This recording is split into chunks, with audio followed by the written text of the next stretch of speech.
Hostess oina fazinduna thamliba nagagi micham taruk athuba matamda thadorakadabani haiba demanda tha asi kunmangagi ayuk pung tarada Naga People Union Imphal na sinduna miyamgi oiba Khongchat ama Imphal da pangthoklagani haina union asigi president M Rangmai na phongdorakli press ta thadorakpa video message amada wafam asi phongdokladuna mahakna hai miyamgi Khongchat aduda lamdam asigi yellow furup khodingmakna sarukya biu numit aduda Manipur gi chief minister da tongan ba demand kaya yawba memorandum amashu pishin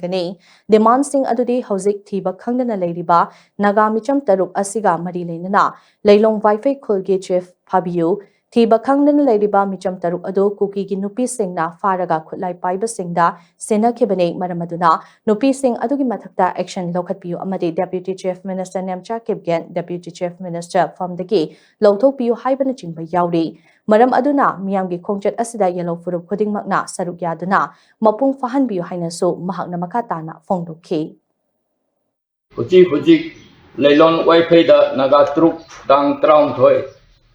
May 2026 da kuki terrorist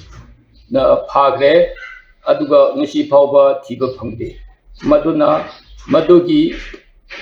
nungaidaba amadi ekhoigi demand Chief Minister da rally numita tishingani maramdi leilon wifi khungi ningthau lalboy chief se phabio have demand madoi makhoigi authority myam phabio have demand amadi women folk myamna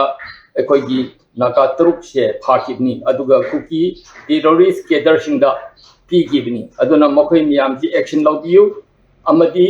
nemcha kipken unlawful deputy chief minister che drop tawbiro natraga remove tawbio have demand che pisingni